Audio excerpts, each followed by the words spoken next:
according to this new report, there were no undercover FBI agents. However, there were 3 confidential human sources tasked by the Bureau to be in the crowd on January 6th to specifically watch what the report states is concerns over domestic terrorism. Out of those 3, Sandra and John, 1 entered the Capitol, 2 others entered a restricted area. The report says the FBI did not encourage or authorize any sources to go into the building or a restricted area. In addition to the 3 confidential human sources, the FBI told there were 23 that were there on their own. Now, they had worked with the FBI in the past on other cases, but not specifically on the January 6th rally. Well, that's a David Spunt Fox News report. And I found it kind of interesting here over the weekend, the story of the Stephen A. Smith show, which he's interesting. It's always interesting how he weaves his way into what we're talking about on any given day. Stephen A. Smith said the big issue is I'm really, really sick and tired of every time I turn around, I'm finding something else that the Democrats have lied about or downplayed or misrepresented along the way. I think it's important that with the report that has been given that we do get down to some facts of the matter, which is why we bring our friend Will Chamberlain back on the show with us. Senior counsel at the Article 3 Project on X at Will Chamberlain. You can go to article3project.org for more information. Will, thank you for being here today. It's great to have you back. Obviously, great to be with you, Annie. Thank you, Will. Give me your assessment of that report when you found out that the confidential human sources were participating in January 6th. What does that mean to you, and what do you want the American people to understand about what this report revealed? I mean, I'm not surprised by it at all. Hold on, let me get my audio a little bit better here. I apologize. That's okay. Okay. I think I'm okay. Yeah, you're fine. Good. So, yeah, I think it's not a surprise. It reflects a very obvious thing that was happening, because obviously the FBI is going to have sources within the Proud Boys and the Oath Keepers and people like that, people who are members of those organizations but talk to the FBI and confidentially and give them information. So it's not surprising at all. And the real thing that I think is the scandal is the way in which Americans were gaslit and told that it's ridiculous to think that there are federal sources among the people who are going into the Capitol. Liz Cheney mocked Mike Lee, called him a conspiracy theorist for suggesting what was pretty obviously true at the time and what now has been proven to be true. Now, I don't think it goes so far as to prove FBI orchestration of what happened on January 6th or a deep FBI involvement in initiating the riot, but I just think it reveals that the Democrats think Americans are so stupid that they're just willing to flat out lie to them about the presence of FBI confidential human sources on that day, only for it to be revealed 6 months later or a year later, like we all knew it would eventually be. It's really contemptible behavior from those people. Yeah, and Will, the thing that I always have to question myself is, why would they not at least allude to the fact that what we all understand, good grief, you kind of hope it's true that the FBI has people placed in these areas, that, around the world or whatever, domestically, that at least our intelligence agencies know what's going on so they can protect us. And then when they're so aggressive about pushing back against, especially the way you said Liz Cheney did, it seems to me that the confusion and the absence of information becomes the political capital that they try to thrive on and have been successful with over the course of maybe even over a decade in this country, that it's more of the misinformation and disinformation that they seem to hate so much that they actually profit the most from. Exactly, and it's exactly why we need somebody like Kash Patel to clean up all the rot at the FBI. We have an agency and people associated with it that just don't feel any problem about lying to the American public about what they're doing, about, they criticize mis and disinformation all the time, and yet they're a major source of it. They produce it for the American public, and then go out and accuse other people of being crazy conspiracy theorists. I think, it's just another example of a reason that we should be really tired of the way the FBI has been conducting business lately. I don't think most Americans would think we do need some sort of federal law enforcement. There's obvious important cases for it to be used. But they've grown because maybe of their location in DC, because of their involvement in all this anti-Trump work, all the Crossfire Hurricane and everything involved in destabilizing the Trump administration, that this is what they wanted. They're too involved in this, and they need to go back to their original function. We're speaking with Will Chamberlain. He is a senior counsel at the Article 3 Project on X at Will Chamberlain. Go to article3project.org to learn more. You're talking about, the appropriate uses of the FBI. And I think politically in a campaign year and everything, it's really easy to be like, this good, that bad, this good, that bad. And, when my understanding, I've heard people say they want to eliminate the Department of Education. I haven't really heard Kash Patel say he wants to eliminate the FBI. Give me some examples of the past ways that the FBI has handled a situation where a functioning FBI would have handled it differently. I mean, I think you just look, it's more about what it would be focused on and where its agents would be working. I mean, you think about what are the origins of the FBI. A big one would have been bank robbery.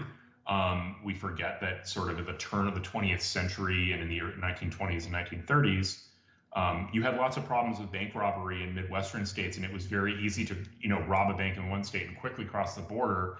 And once you're across the border, the cops investigating the bank robbery don't have jurisdiction to go and investigate you where you are.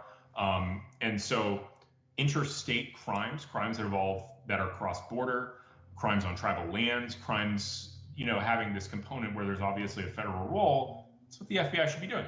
They're important, and they're, essentially preventing people from exploiting weaker localities. Civil rights is a good example of them. If there's a state violating civil rights, violating the Constitution, and the state law enforcement is itself corrupt, then you want federal law enforcement to be there as a backstop.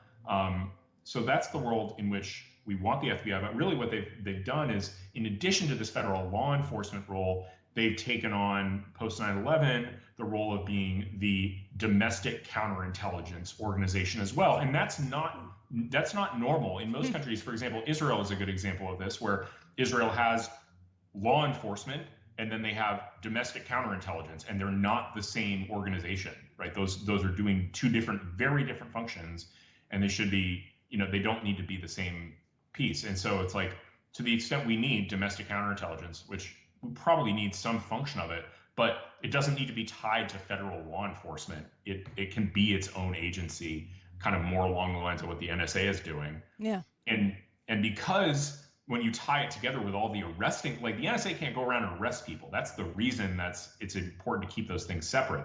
But the FBI can both investigate, American citizens and spy on them, and then arrest them too. Yes. So you want to keep those functions separate. Will, I'm going to let you meet my coworker here, Ryan Wiggins. He wants to ask you a question. Hey, Will, I've read a lot about Kash Patel and Washington insiders saying things that actually scare me a little bit, because what they're saying is, this is such a big organization, big agency, the FBI. It's going to take Kash Patel or any head of the FBI a year or two really to even get their bearings, let alone to start changing things. Are you concerned that it's going to take that long for Kash Patel to really come in and start to change the way it operates? Possibly, but he has a lot of power as the director of the FBI over the FBI rank and file and the senior staff, and can very quickly replace them, because he may not be able to fire them outright, but he can reassign them wherever he wants to go. That was something, Hoover was notorious for reassigning agents to Butte, Montana, and only stopped when he realized that Butte was actually a very beautiful place. So that's going to be in his thing. Like, do you want to go to the FBI field office in Fairbanks, Alaska, or the middle of Arizona in summer, or do you want to retire, Mr. Deputy Chief of Staff who's been in DC his whole career? Like, you have the ability to force people out as the director, essentially by reassigning them to places they don't want to go. And if he's able to clear out the 7th floor of the FBI, the senior staff, and get his own people in there, or people who are simpatico with him in there, I think he can make a lot of change, and I think he can do it a little more quickly than people are anticipating. Well, I would assume that the people who are given that opportunity to go to the desert in the summer or retire, they're going to still receive some very nice retirement packages from the taxpayer, correct? Yeah, I mean, I don't think, and I think this is something that it's important. This is a good meta point for conservatives and Trump supporters to understand. Effectively getting what we want out of the bureaucracy is going to involve paying off bureaucrats, and that's okay. It's a one-time thing, or it's already a sunk cost in the sense of we already owe these people a pension.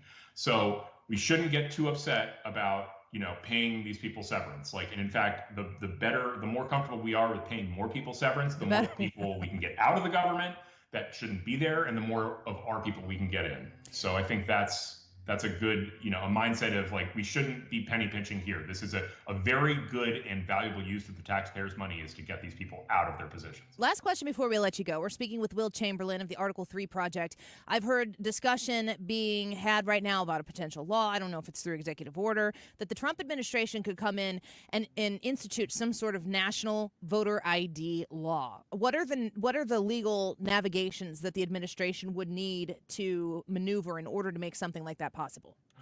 Well, I was just reading about this. Article 1, Section 4 of the Constitution gives Congress the authority to regulate the time, place, and manner of elections for federal office. So, I mean, if they were trying to regulate a mayoral election, I don't think they'd be able to get away with that. But as long as we're talking about congressional elections, and I think presidential elections as well, but certainly congressional elections, Congress has authority to regulate in this area. So if Congress passed a national voter ID law, that would pass constitutional muster.